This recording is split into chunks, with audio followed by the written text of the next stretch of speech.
$70 games are a steal because these games at times are just ever changing. Like, especially with like Maddens and 2Ks and stuff like that. The game that you buy don't be the same game that you have 3 months later. Like, not even close. And some of that, and a lot of the stuff you don't even have to pay for. It's just straight updates.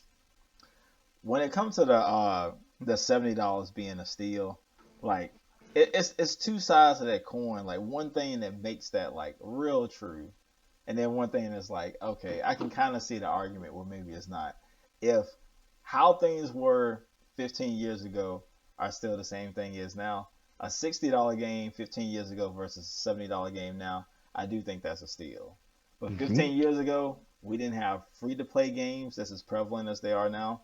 We didn't True. have very good indie games that are in that $20, $30 range, nor True. did we have stuff like Game Pass that gives you access to those $60, $70 games for a subscription price. So when That's you very put true. all that shit into it, then it's like, okay, maybe 70 is not a steal, but maybe that's fair. Maybe that's just maybe that's just fair now because there are other alternatives to play games. Like you can buy a new system, not spend a dime, and have dozens of stuff that you could play on it. Before you had to get your demo disc and hold on to them boards for dear life. Cause I used to live on demo disc. Well, Like remember that demo disc that used to come out that had the 15 games on it? all up, bro. Boy, Like them. demo disc is a big part of my childhood. Cause like even though like I've been playing games basically my entire life, all the stuff that I used to have on our family PC were all demo disc that had like 10 to 15 games on it. And then one of my favorite games was something that's called Chex Quest. The cereal Chex came with a disc that basically had a reskin version of Doom, but with Chex. To me at the time, like it was a full fledged Oh yeah, game. at There the was no time. demo. At the time, yeah, Yeah, at the so time. I was like that's just fantastic. Or I purposely go to the we would go to the thrift store and in their magazine section, some of those magazines would Still still had have a disc in this them. kid. So I would buy them for like $1 or two just to play this old ass demo of something that may have came out like in like 1990 or something like that. I got a That's how I question. was playing shit. I got a question for you. Yeah. The course of the all of the games you've owned, Mhm. not necessarily bought, but in some way, form, or fashion, whether it was buying it, whether it was getting it for free from a friend, or stealing it. You know, who knows? You might steal shit, or even download it as an emulator. Yeah.